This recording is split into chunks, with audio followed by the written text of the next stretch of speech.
Hey, salut la gang de Questions Auto, j'espère que vous allez bien. Un terme qui est très à la mode présentement, c'est les véhicules électriques. De plus en plus d'adeptes. On a même des clubs qui se forment pour échanger avec leur passion des véhicules électriques.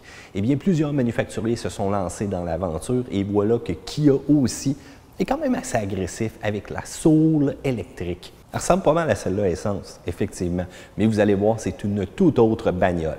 Question Auto cette semaine, c'est parti!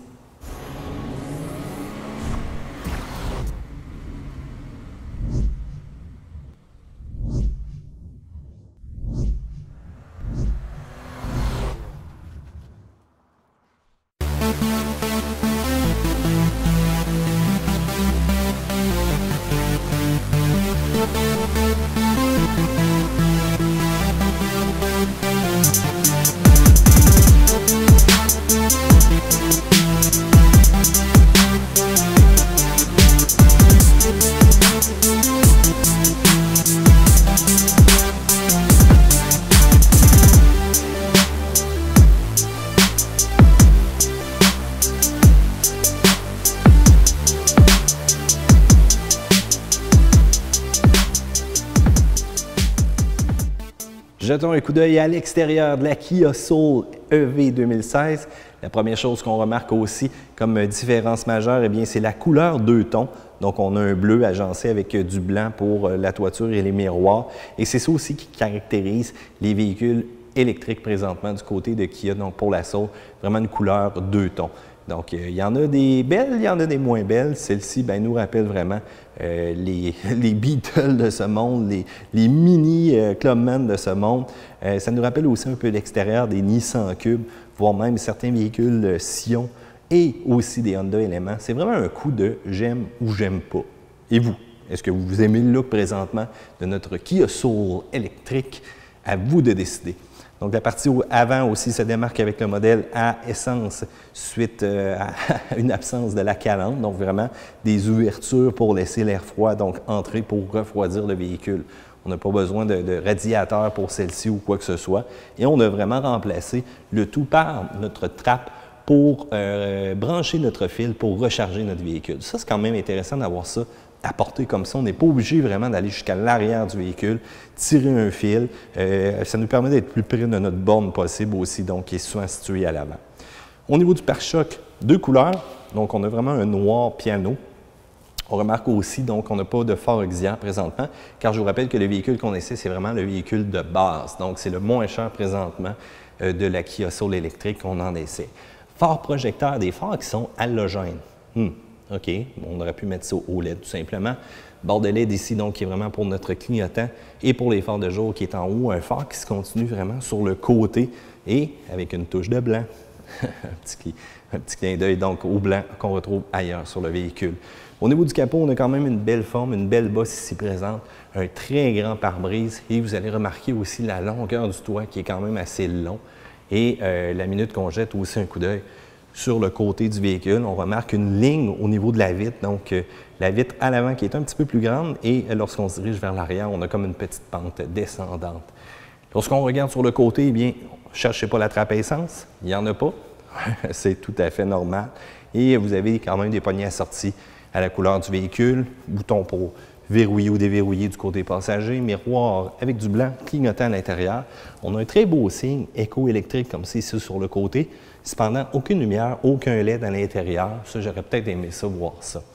On a des roues de 16 pouces et comme tout véhicule électrique, elles sont LED.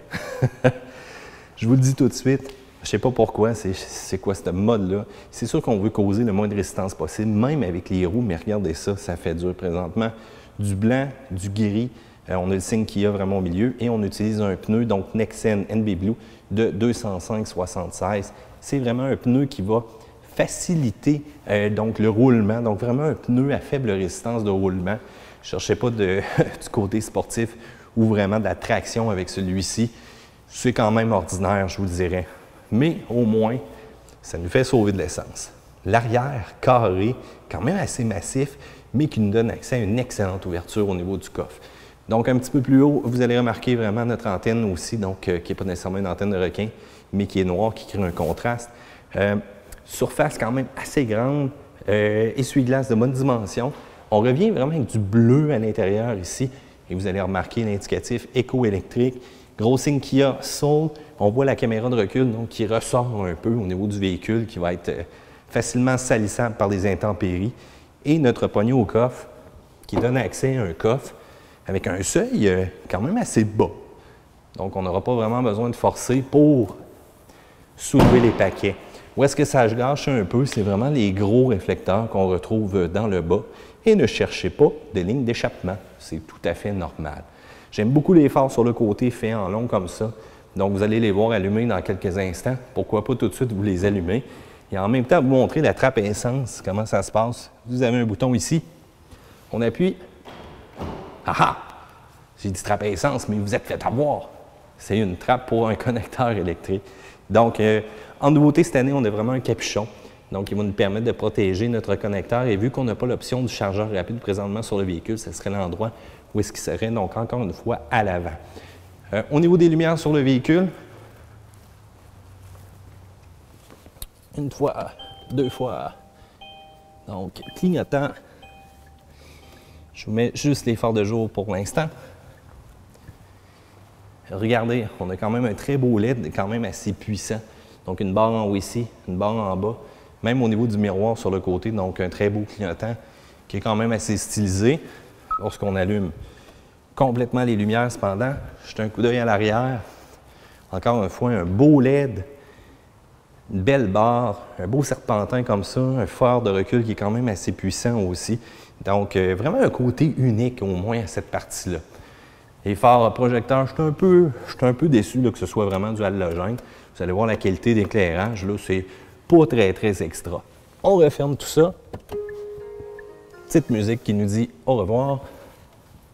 On enlève les clignotants. Et qui dit véhicule électrique dit borne de recharge. Une qui est inclue avec le véhicule, c'est la borne qui nous permet de nous brancher dans le 120. Donc, vous voyez présentement, c'est quand même, on dirait un pistolet phaser dans Star Trek. Et cette partie-là va vous permettre de tchou-tchou, tchou-tchou, tchou-tchou, tchou-tchou, tchou-tchou.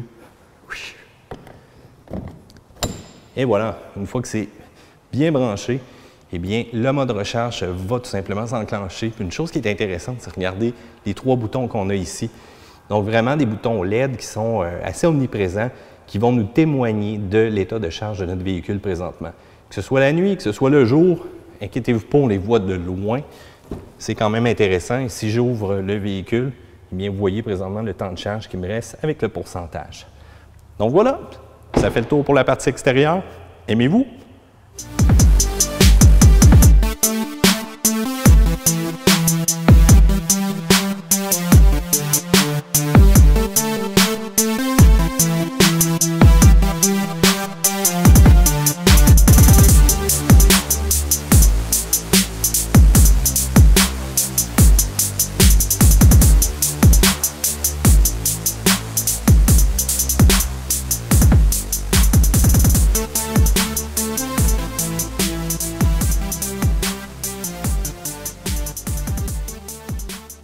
Jetons un coup d'œil à l'intérieur de la Kia Soul électrique et la première chose qu'on remarque en ouvrant la porte, eh bien, c'est quand même gris.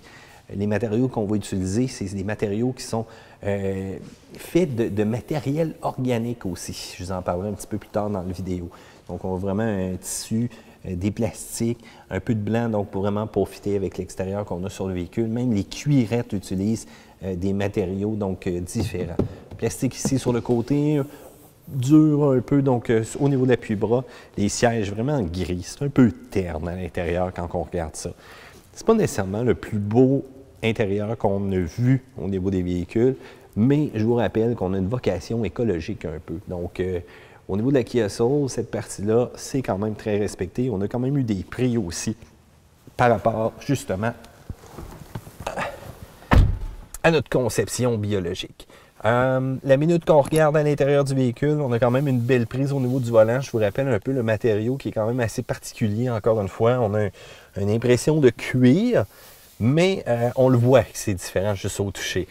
Côté blanc, encore une fois, l'harmonisation, même au niveau du sélecteur de vitesse, l'utilisation du blanc qu'on retrouve, le même sur le toit, le même à l'extérieur aussi. Donc, quand même un design qui peut être intéressant, qui est totalement unique. Et regardez aussi la présence des haut-parleurs vraiment comme ça sur le côté.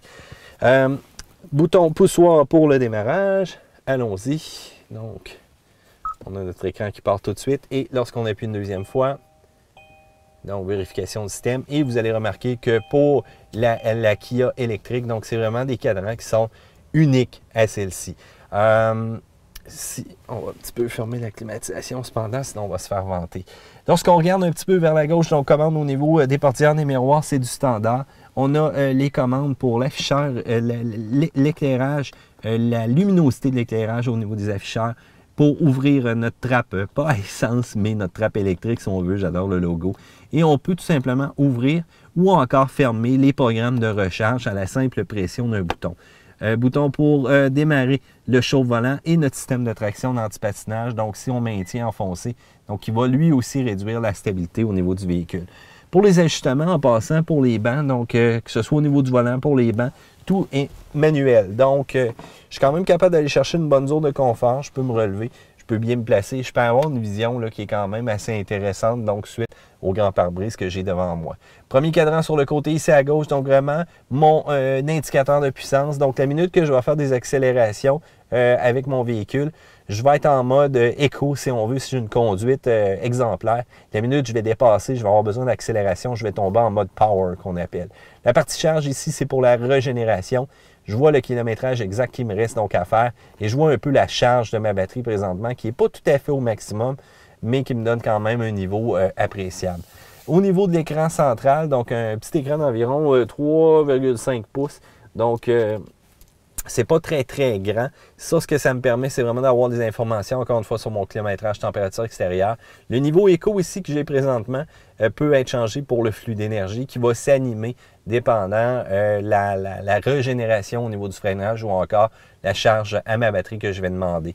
Puis au niveau des commandes du volant, donc on a les modes de volume, donc de musique, changement tout simplement.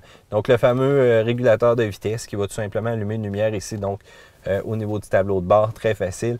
Mes commandes vocales pour le téléphone. Et je vais avoir un mode ici, donc mon mode de direction, 3 configurations possibles. Et je vais avoir ici le menu qui me permet d'aller dans, le bouton qui me permet d'aller dans les sous-menus. Et lorsque je me promène, eh bien, donc je vois le premier menu de mon flux d'énergie, ma consommation énergique. Je peux bien entendu changer donc l'affichage pour voir mes trajets, voir le A, le B. Une fois que j'appuie de plus, donc c'est vraiment l'affichage un peu plus musique, donc quel canal je suis présentement. Je peux activer ou désactiver mes entretiens et je peux aller dans les différents réglages utilisateurs. Donc, disons que je veux modifier le comportement au niveau des portières, des lumières, délai des phares, réglage des unités, donc réinitialisation, auto, éco, le langage et même le service donc, que je pourrais tout simplement configurer avec, je ne sais pas moi, donc disons à chaque 1000 km, je veux être averti ou encore à chaque mois, donc pour mon prochain service, pour éviter vraiment que j'oublie d'aller faire les entretiens là, qui seraient importants et qui sont quand même assez minimisés là, présentement avec mon véhicule. Donc, menu interface extrêmement simple. Je vous apporte un petit peu à regarder donc la partie vraiment à droite, donc au niveau de l'indicatif de vitesse. C'est la première fois que je vois une zone rouge comme ça ici et vous avez une zone verte. Donc, lorsque vous vous situez dans cette zone-là, ça va donner une accélération ou plutôt une conduite, voire même une vitesse, bien entendu, qui est éco. Donc, si vous maintenez vos accélérations dans ce niveau-là, donc par rapport à votre vitesse, vous maintenez une vitesse stable dans cette zone-là, ça va être la zone la plus écologique, donc économique aussi possible. Au niveau du lave-glace, très simple, donc commande pour avant, arrière. Il n'y a vraiment rien de compliqué à l'intérieur de ce véhicule-là. Pour ceux qui connaissent l'interface qu'il y a, eh bien, il n'y a pas vraiment beaucoup de changements. Je vous rappelle que ça vient avec la navigation de base. Vous avez les différents boutons pour la radio, donc que ce soit FM ou AM tout simplement. La radio Sirius, ce qui est intéressant, c'est que les 6 premières positions vont avoir des enregistrements. Donc, vous allez pouvoir reculer et écouter, disons, une chanson qui aurait passé dans le passé ou encore si vous voulez répéter la même une dizaine de fois parce que c'est votre préféré, eh bien, vous avez la possibilité de le faire donc avec ces mémoires-là qui s'enregistrent. Média, donc s'il y aurait du USB ou quoi que ce soit, changement, bouton de volume et les boutons en plus qui ont même un petit ajout bio si on veut. Donc l'ensemble des boutons, voire même ici pour la climatisation, ont un enduit donc qui réduisent la présence des bactéries. Donc quand même un truc qui est quand même assez cool. Donc au niveau de la carte, très facile au niveau de l'utilisation du GPS. Il n'y a pas vraiment rien de compliqué par rapport à celle-ci. Donc c'est quand même rapide, c'est quand même efficace. Et vous allez remarquer encore aussi une fois que le système fait un bon travail sans être un des plus flamboyants un peu si on veut. Mais encore une fois, étant donné que prendre la route sélectionnée, l'assistance itinéraire va ensuite commencer. Et voilà. Et même, ça tient compte aussi de l'autonomie qu'on a au niveau du véhicule. Et ça, c'est quand même très important.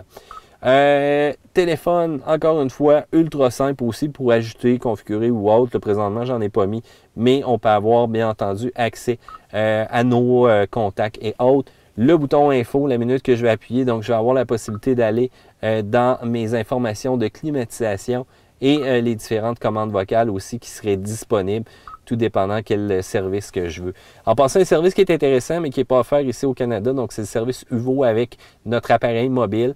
Malheureusement, je ne sais pas pourquoi, on ne l'a pas inclus ici. C'est une super belle addition, ça nous permettait de voir le statut de notre véhicule, l'autonomie, de configurer encore une fois nos recharges et voire même notre climatisation qu'on veut. Lorsque je tombe dans le menu de configuration, eh bien j'ai quand même pas mal de stock, mais il n'y a pas rien là qui est difficile à comprendre à l'intérieur, c'est très facile se l'approprier. Lorsque je descends un petit peu plus bas ici, donc siège chauffant, oui, dans un véhicule électrique, c'est intéressant à voir. Bien entendu, ça va apporter une consommation un petit peu plus élevée au niveau des appareils électriques. Le bouton donc pour ajuster vraiment la température, je peux appuyer ici sur Climate et tomber rapidement dans ce menu-là. Donc comme vous voyez, facile. J'appuie sur le mode auto, vraiment pas de casse-tête. Et vous avez aussi donc une fonctionnalité qui s'appelle Heat. Étant donné que c'est un véhicule électrique, on gère vraiment de manière indépendante la chaleur ou encore la climatisée. Et on a la possibilité d'envoyer seulement la climatisation du côté du conducteur. Donc ça, ce que ça va faire, la minute que j'appuie sur ce bouton-là, ça l'active les deux bouches. Et si j'allume le conducteur seulement, eh bien j'ai seulement cette bouche-là qui va fonctionner. Donc vraiment uniquement ma région conducteur, que ce soit en haut ou en bas. Ça, c'est quand même très original pour sauver encore une fois de l'énergie au niveau du véhicule, des dépenses inutiles. Les différents modes, très facile. Climatisation et bien le menu, donc qui est quand même facile. Et ça ici, c'est mon menu vraiment de départ. Vous allez remarquer une différence, c'est qu'on a un bouton écho. Je vais y revenir un petit peu plus tard. Programmation de climatisation. Et je peux programmer aussi mes différentes charges à partir de ce menu-là. Donc, disons que moi, à chaque matin, je veux que quand je pars, disons, à 8 heures, la température soit à 21 degrés et avoir mon dégivreur de vitre arrière activé, eh bien voilà, c'est pas plus compliqué que ça. Et vous allez voir donc le bouton qui s'illumine pour dire que j'ai une programmation. Si jamais je serais dans un autre menu et que j'appuie sur celui-ci, vous allez voir, ça me ramène à celle-ci que je peux fermer. Même chose pour la charge. Si je serais dans un pays qui m'offrirait des tarifs plus avantageux dépendant l'heure auquel je vais recharger mon véhicule, eh bien, je peux faire des programmations comme à partir d'ici. Donc, je débute ma charge à 11 h le soir et je veux que mon véhicule se recharge à 100 ou encore à 80 tout dépendant de la genre de quelle manière je veux préserver un peu la batterie de mon véhicule. Le menu EV, donc à partir du bouton ici sur le bas, donc c'est quand même lui qui est très important. Je vois exactement ma portée. Donc, lorsque je clique ici, j'ai comme un menu qui va me dire exactement où est-ce que je peux aller. Donc, où est-ce que je n'aurai pas de trouble. Mais c'est sûr que là, présentement, ici, on se rend à la limite de... Donc, c'est difficile un peu de voir vraiment l'annonce d'une ville qui serait proche. Mais bon, vous voyez un peu jusqu'où je me rendrais maximum. Il y avait la 359, là, donc qui était proche du 3e rang. Donc, c'est pas mal à partir de là que je commencerai. Pas tout à fait à m'inquiéter parce que j'ai quand même une bonne zone. Mais ça, si j'aurais une conduite non exemplaire, c'est le maximum que je pourrais aller. Et j'ai Trois-Rivières ici, donc qui est quand même prêt. Et une borne qui est, ah non, vraiment limite au fait que je vais pouvoir aller me recharger là présentement. C'est quand même intéressant de voir cette partie-là. Si je reviens à l'arrière, donc j'ai la conduite éco donc aussi que je vois un peu un niveau. Donc c'est de 1 à 8 qui va me donner un peu un score pour dire bon, ben, tu conduis bien tout simplement. conduit bien écologiquement ou encore économiquement surtout. Donc, ma consommation par rapport à les différentes dates, par rapport à ce qui est enregistré, c'est un historique, donc je n'ai pas nécessairement de détails quand que je vois là-dessus et je vois la meilleure avec une étoile. Station à proximité. Donc, je vais appuyer tout simplement. Je vois l'ensemble des informations qui me dit où se trouve une borne. Et ce que je trouve drôle, c'est qu'on a d'autres concessions quand même qui est là à l'intérieur. C'est très drôle. Renseignements sur l'énergie. Donc, j'ai mes heures de recharge, j'ai ma quantité qui me reste dans ma batterie et je vais avoir le temps que ça va me prendre avant d'avoir 100% en recharge rapide ou en recharge normale. Je vois aussi ma consommation donc d'électricité par rapport à mes différents éléments. C'est sûr que la minute que je pars mes bancs chauffants, je pars la chaufferette, le véhicule, il faut qu'il soit en état de rouler, bien entendu. Donc, j'appuie sur mon bouton. Vous allez voir donc le calcul qui va commencer à se faire et ma transmission au niveau de l'engagement et du désengagement. Donc, aussi, va me donner une tonne d'informations. Je peux aller dans les réglages véhicules électriques, donc pour activer les fréquences des témoins de charge. Je peux aller aussi dans mes itinéraires, donc avoir vraiment un menu spécialisé par rapport à mon comportement électrique de mon véhicule. Au niveau de la connectivité, donc auxiliaire USB éclairé cette fois-ci. Et vous allez remarquer donc aussi des ports de connexion, donc du 12 volts, 180 ou 120 watts. Donc les deux sont différents par rapport à la puissance. Petit compartiment de rangement, transmission. Transmission, c'est plutôt engagement ou désengagement.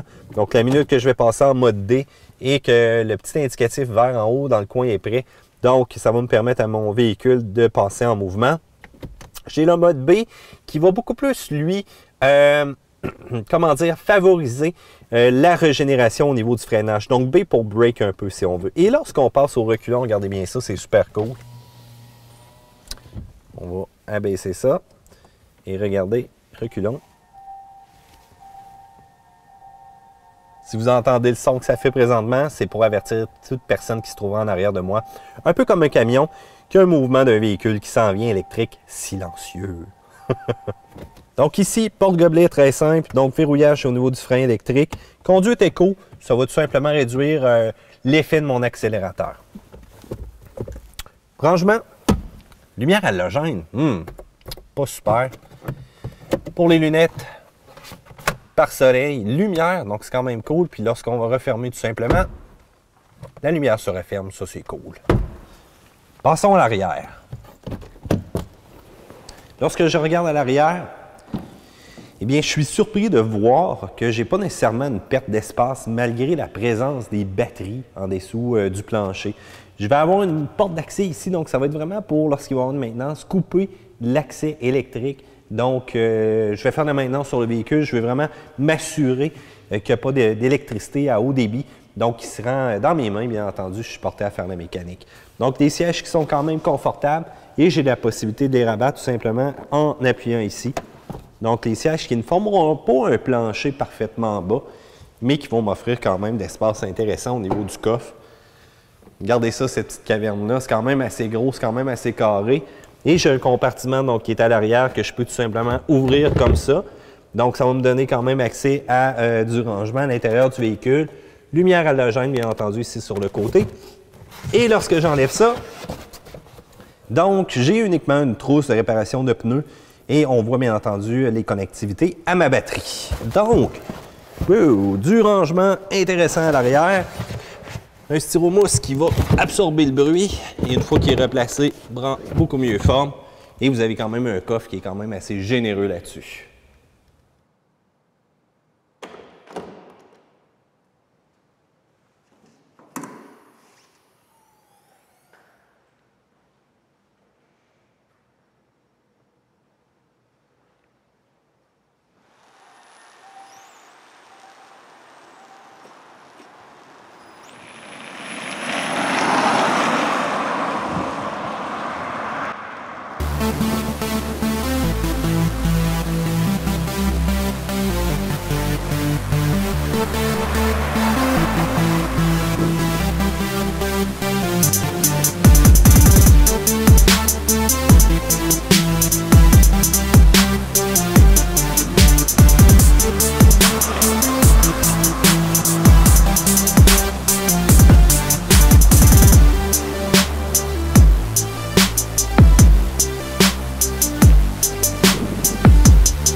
Parlons du comportement routier et des composantes mécaniques de la Kia Soul électrique. Eh bien, c'est sûr que c'est pas du tout comme la version essence, voire même c'est totalement différent. La première des choses, c'est qu'une motorisation purement électrique à l'intérieur, il n'y a pas question d'avoir un hybride, d'avoir un combiné justement un peu des deux. Il n'y a pas de prolongateur non plus d'autonomie qu'on appelle, donc c'est purement de l'électricité. Un petit moteur à l'intérieur, c'est 109 forces, donc c'est 81,3 kW. C'est un moteur asynchrone aimant qu'on appelle, qui va donner quand même des accélérations assez intéressantes. C'est 210 livres de couple. Et quand on parle de moteur électrique, eh bien la puissance est disponible là. Elle est disponible à 20 km/h, elle est disponible à partir de 0, elle est disponible à partir de 100. C'est toujours la puissance maximale. C'est ça, un moteur électrique. C'est on, c'est off. C'est that's it, that's all. Pas besoin d'attendre 6000 tours, pas besoin d'attendre 8000 tours. On se tape dessus. Wow! Comme vous avez vu, là, présentement en situation où est-ce que le contrôle de traction est fermé, une petite pluie fine qui est en train de s'installer. Au tabarouette, on sent que c'est prêt à envoyer littéralement les petits pneus en poussière. Transmission, eh bien, il n'y a pas non plus de transmission compliquée comme une CVT, pas de changement aux palettes, pas d'engrenage, pas d'huile à transmission, rien du tout de ça. On a tout simplement ce qu'on appelle vraiment une connexion directe. Donc, en mode avant, en mode recul, c'est le moteur électrique qui va faire toute la job. La seule chose qui est différente d'un véhicule conventionnel, c'est qu'on a un mode B, donc une position B. On a le PRND comme d'habitude. Et le mode B, lui, qu'est-ce qu'il va faire? Eh bien, il va tout simplement compresser, entre guillemets. Donc, c'est vraiment le système de régénération de freinage que son effet va être maximisé. La minute qu'on relâche l'accélérateur de la voiture, d'ailleurs, c'est une chose qu'il faut s'habituer. On va tomber en mode régénération au niveau du freinage. On va prendre l'énergie accumulée pour nous ralentir et aller la redéposer à l'intérieur tout simplement des batteries. Puis ça, c'est très intéressant. Fait que quand on passe en mode B, vous allez voir, mais d'ailleurs, on peut le faire. Je mets le mode B, vous allez voir, j'accélère. Je relâche l'accélérateur. Wow! Vous voyez vraiment le mouvement et j'amplifie pas le mouvement. C'est vraiment quelque chose qui est assez impressionnant la minute qu'on va relâcher l'accélérateur. Et ça, en même temps, c'est un mode de conduite à adapter parce qu'avec ça, on touche quasiment pas au frein. Regardez, là, je ralentis pour faire mon virage. J'ai même pas touché au frein. J'ai deux véhicules qui s'en viennent devant moi. Je relâche, je roule lentement, puis ça, toute cette énergie-là, mais je viens d'aller la redéposer dans ma batterie, ce qui va me permettre de faire un peu plus de kilométrage avec la voiture. La batterie, ça, c'est la composante principale au niveau de la voiture, donc les batteries qui sont situées en dessous du véhicule, bien entendu. Et on a en plus quelques zones aussi qui doivent être débouchées, donc il ne faut vraiment pas boucher la partie en dessous des bancs parce que bien entendu, on a des portes de ventilation, donc on a des clapets de ventilation qui permettent, lorsqu'il y a une certaine source de chaleur, à s'évacuer tout simplement. Parce qu'une batterie électrique, eh bien, ça génère de la chaleur. Donc une batterie de 27 kWh refroidie à l'air, 200 watts à l'heure par kilo. 360 volts, 192 cellules. Donc, c'est une batterie qui va être quand même capable de nous donner une autonomie intéressante. Et le composite, c'est du polymère lithium qu'on appelle pour celle-ci. Donc, vous voyez, on change de terminologie automatiquement quand on se rend vraiment dans des composantes électriques au niveau du véhicule. Du côté de la charge, encore une fois, ça, c'est la question qui revient le plus souvent. Comment qu'on fait pour charger ça? Eh bien, c'est très simple. On a le 120 standard. Et on a le 240 aussi. À chaque fois qu'on achète un véhicule Kia Soul électrique, Kia nous remet une borne de recharge de niveau 2 qu'on appelle. Donc, présentement, c'est la Bosch. Et si vous avez des installations qui sont soit déjà présentes à la maison ou encore si vous devez faire installer tout simplement une borne de recharge de niveau 2, eh bien, préparez-vous, là, ça coûte quand même 1000 $ environ. Sinon, dans le 120, il vient avec un chargeur typiquement Kia ordinaire, qu'on branche n'importe où. On pourrait le brancher au terrain de camping dans une prise normale. On pourrait le brancher au bureau sur une prise extérieure. Dites-le pas à personne. Sur une prise normale. Mais là, les délais, bien entendu, sont quand même plus longs là, à ce niveau-là. Donc, il y a quand même aussi l'option d'un CHAdeMO, donc un DC 480 volts Ça, c'est vraiment le chargeur très rapide. Malheureusement, le véhicule qu'on a présentement, on n'en est pas équipé. C'est une option. Et même mon ordinateur, lorsque je vais appuyer sur mes renseignements sur l'énergie, va me dire qu'avec une recharge rapide présentement, ça me prendrait 6 minutes. Ouais, mais je n'ai pas l'option. Marquez-moi plutôt du 120, marquez-moi du 240. Là, j'ai quand même l'information avec une recharge normale, mais une recharge normale, pour eux, c'est du 240. Donc, il faut quand même prendre considération de ces informations-là quand vous circulez à l'intérieur du menu. Donc, à l'intérieur aussi, c'est un ondulateur, donc plutôt un chargeur interne de 6,6 kW. C'est environ 4 heures de charge que ça va prendre sur 240 volts, faire la recharge complète du véhicule. Pour une recharge complètement vide sur du 120, là, on parle beaucoup plus d'un 24 heures.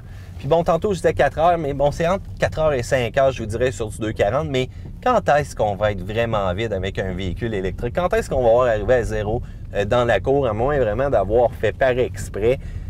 Ça va arriver très rarement, voire même jamais. En tout cas, si vous le rendez là, partagez-moi votre expérience. Je veux savoir qu'est-ce que le véhicule fait lorsqu'on tombe vraiment à zéro.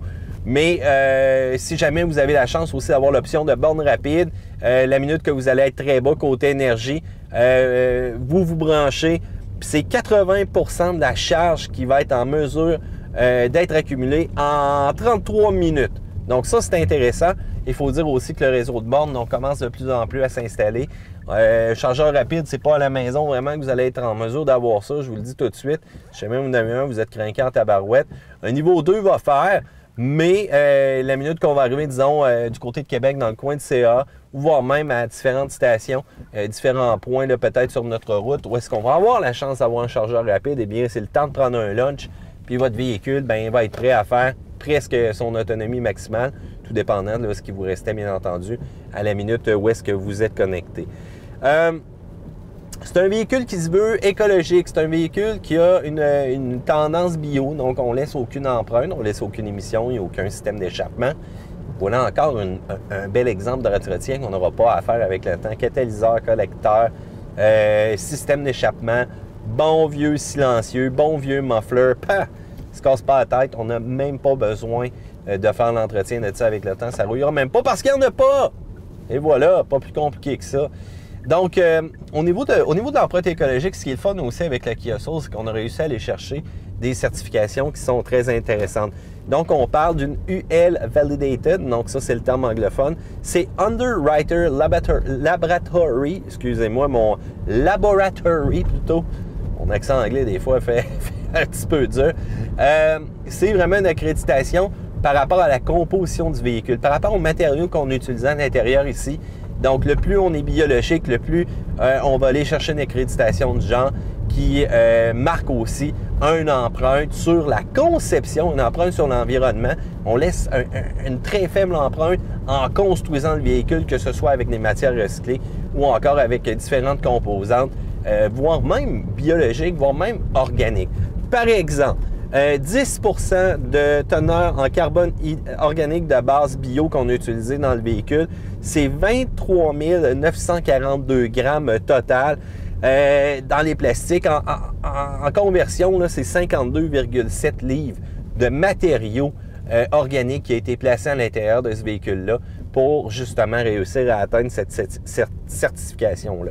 Par exemple, on parle de plastique bio, on parle de l'injection justement de matériel, par exemple, de canne à sucre, de bois, de cellulose, de poudre de bois à l'intérieur des différents plastiques. Les tissus, c'est biologique, on a utilisé du maïs, la canne à sucre aussi, encore une fois, une base bio. Les cuirs sont tout à fait synthétiques.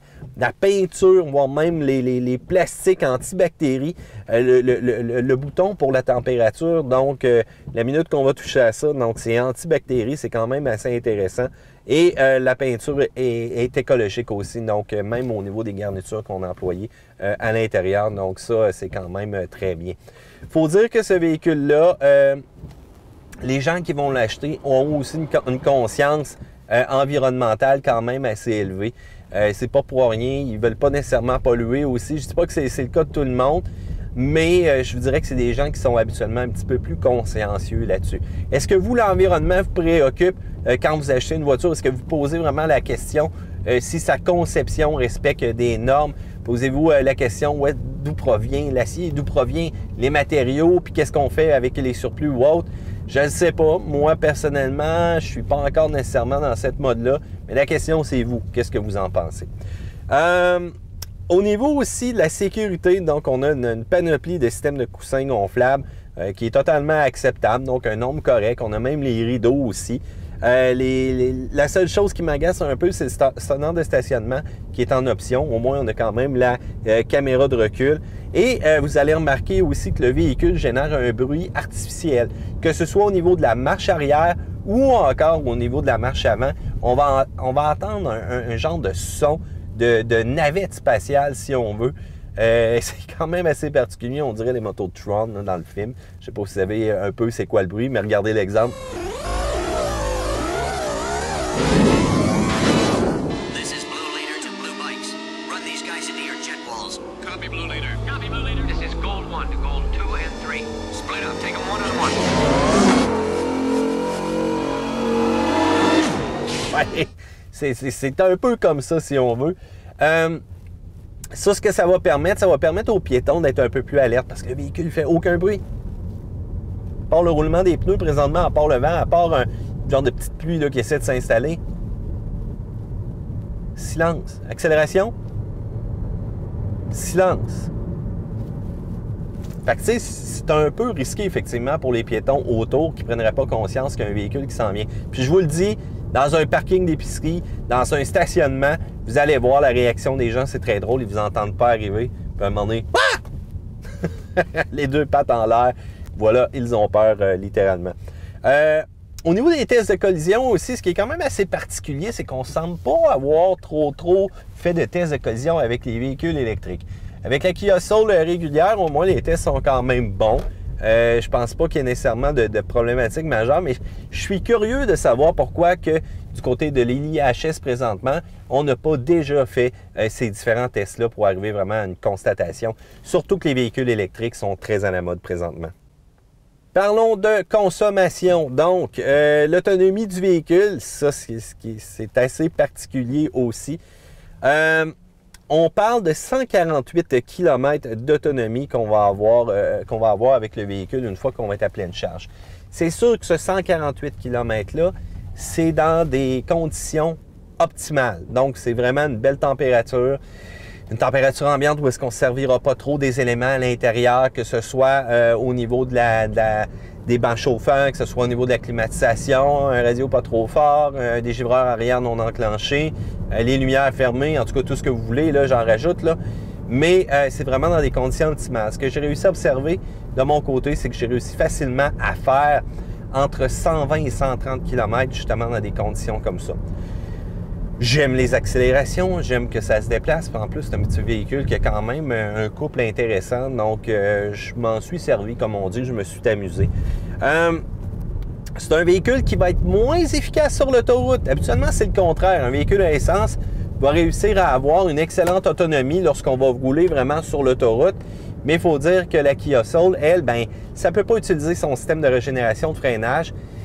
On va perdre l'autonomie là. Donc, peut-être même qu'on va descendre dans les 100 km si on part du point A au point B. Puis 100 km, sur l'autoroute, c'est vraiment pas beaucoup, moi, je trouve, de mon côté. Cependant, quand on va arriver en ville, eh bien là, c'est là qu'on va se servir pleinement des capacités du système.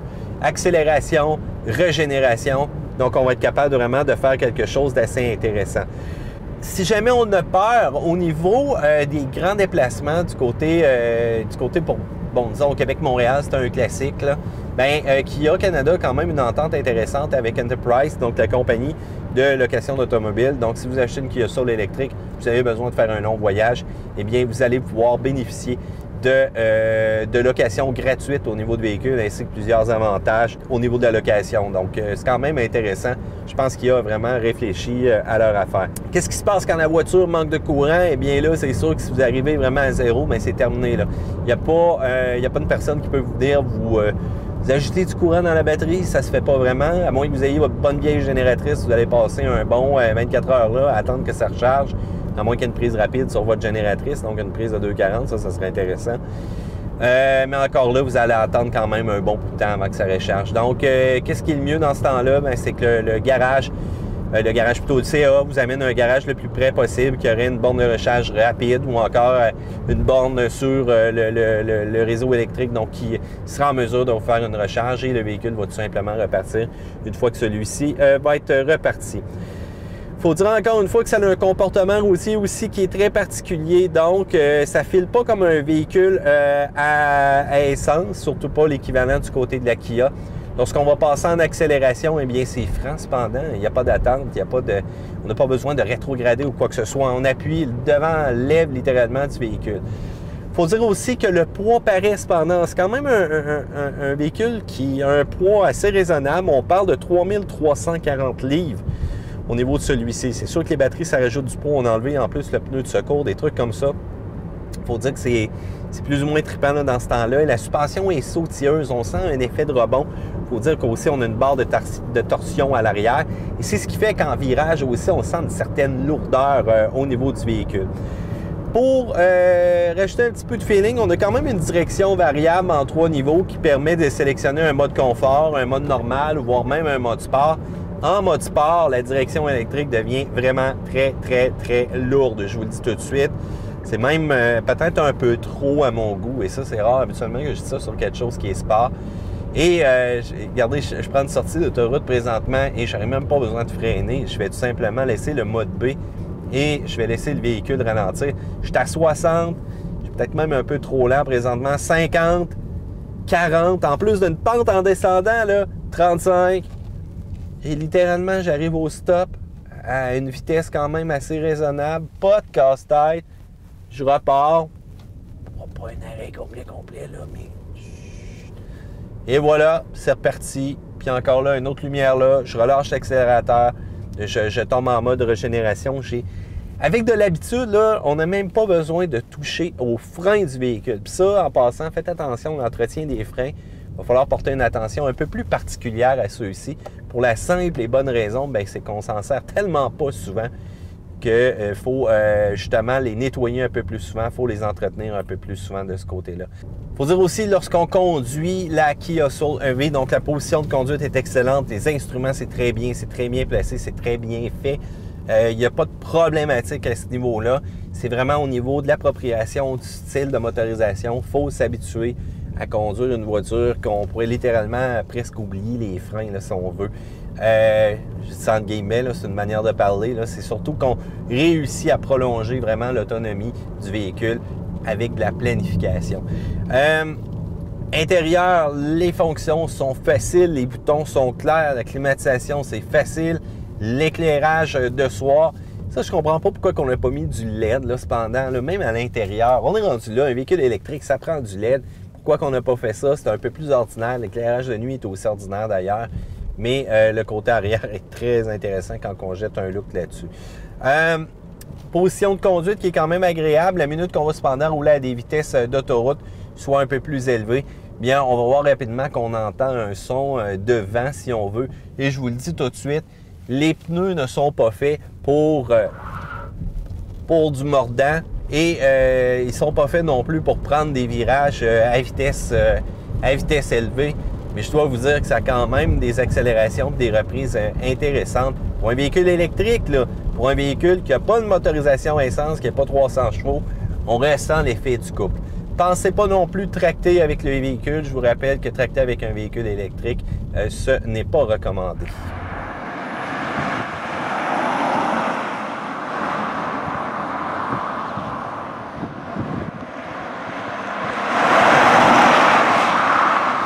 Pour le reste, eh bien, c'est sûr que la direction variable ajustable, c'est intéressant. 0-100 km/h, on va parler de 12 secondes.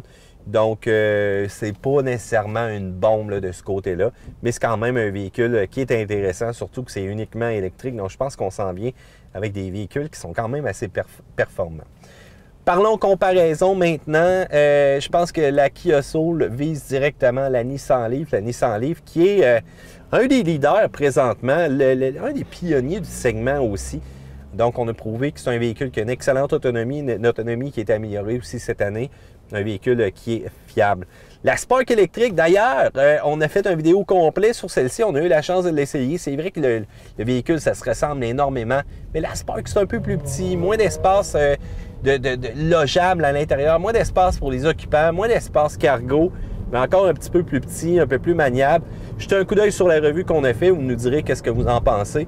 Mais j'ai trouvé que c'est une bonne petite voiture. Puis d'après moi, ça marche un petit peu plus que la Soul.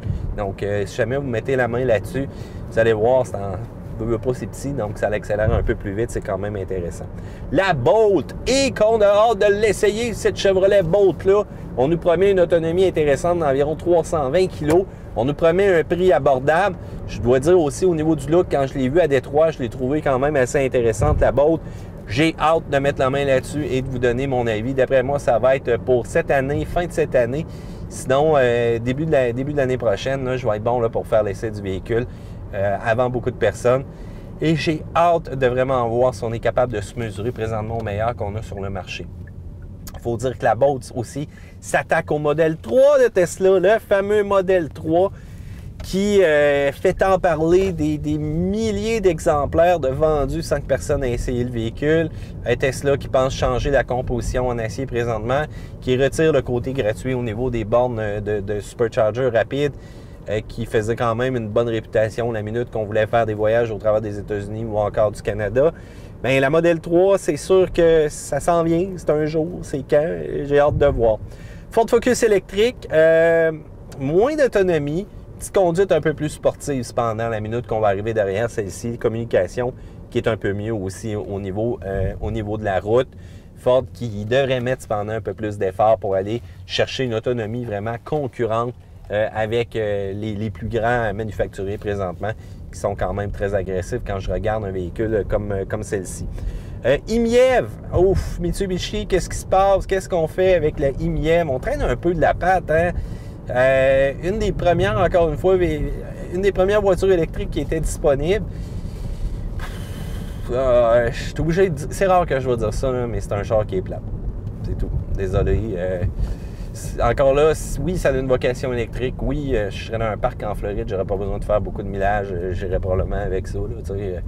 C'est pas gros, on se casse pas la tête, mais on traîne la patte, on va devoir mettre de l'effort à l'intérieur. Si on regarde un petit peu plus de luxe pendant et que elle, je me dirigerai vers elle, la BMW i3, vraiment unique côté design et tout, c'est un véhicule qui est extrêmement intéressant.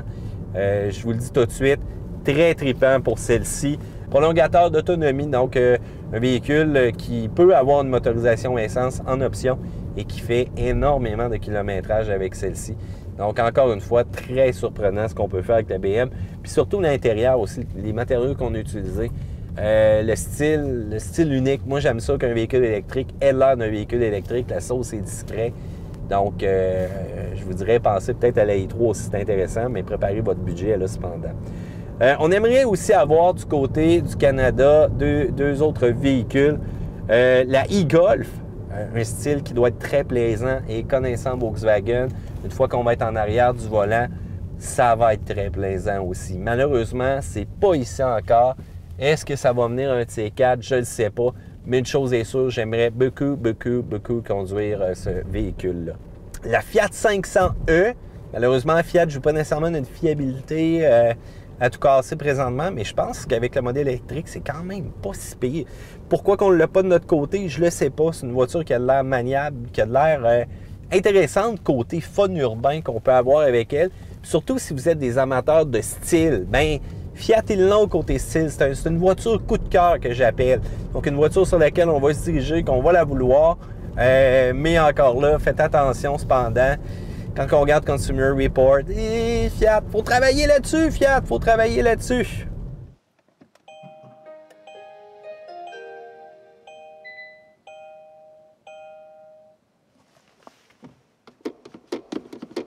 Bam, bam, bam, bam, bam, bam, bam, bam. Bam, bam, bam, bam.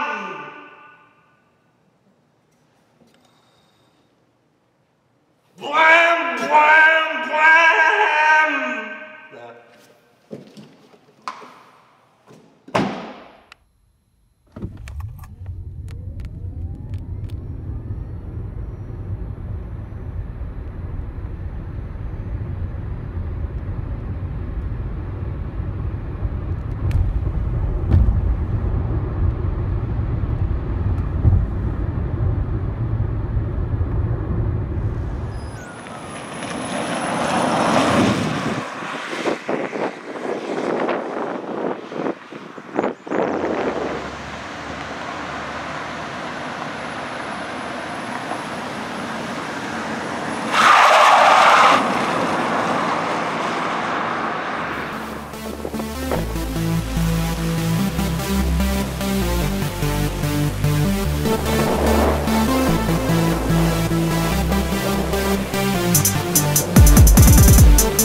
Parlons prix maintenant pour la Kia Soul, donc le modèle de base, le modèle EV, c'est exactement comme celui-là qu'on a ici. On parle de 37 020 $. Donc, ça vient avec l'interface multimédia de 8 pouces, la navigation en commande vocale, volant chauffant, indicateur de niveau de charge, le chargeur intégré, donc en CA, donc à 6,6 kW. Donc, assez intéressant. Si on ne l'aurait pas, ça irait très mal. Compatible avec la téléphonie cellulaire, main libre, Bluetooth aussi, les bancs chauffants. Il manque absolument rien là, dans ce véhicule-là. D'ailleurs, c'est ma recommandation. Si jamais vous choisissez une Kia Soul, allez-y avec le modèle EV, tout simplement, le modèle de base. On pense aussi au modèle EV Luxe. Si jamais vous aimez un petit peu plus de cuir, donc du cuir synthétique, 40 020 $. Donc, siège jamais refroidi, ventilé, la prise de chargement rapide à 480 volts en courant continu. Donc, ça, c'est intéressant. Si jamais vous fréquentez des endroits où il y a des bornes rapides. Sonore de stationnement avant et arrière et la pompe à chaleur. Donc, ce régulateur-là de la température qui va améliorer aussi l'autonomie donc du véhicule électrique. Donc, si jamais l'autonomie est aussi prime pour vous, pensez à ce groupe d'options-là tout simplement. Il y a aussi le dernier modèle, c'est plus une option qu'on rajoute tout simplement. Donc, c'est le Soul EV Luxe toit ouvrant.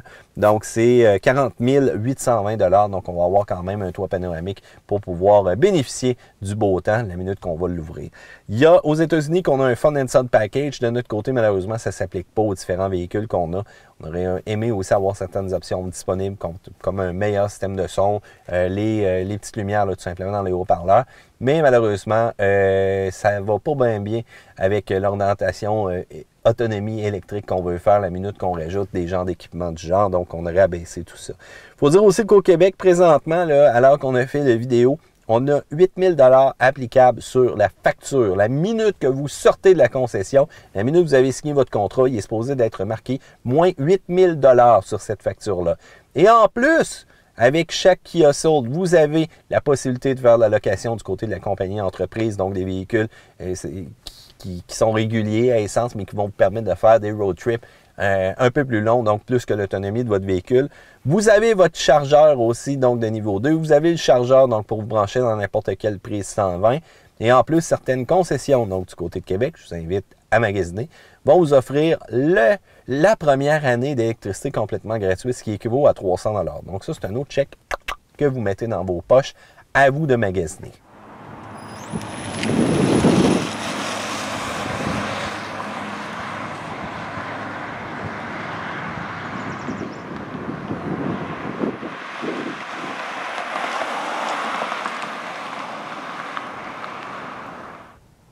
Parlons des points positifs et négatifs. Commençons avec le négatif. C'est sûr qu'on aura toujours la crainte de l'autonomie avec les véhicules électriques et peu importe quel modèle, on n'y échappe pas. Toujours de regarder qu'est-ce qui reste comme batterie, prévoir ses déplacements. C'est une habitude à prendre, mais c'est sûr que si vous en servez juste pour le travail ou autre, avec une courte distance, voire même en ville, et vous ne faites pas énormément de kilométrage, inquiétez-vous pas.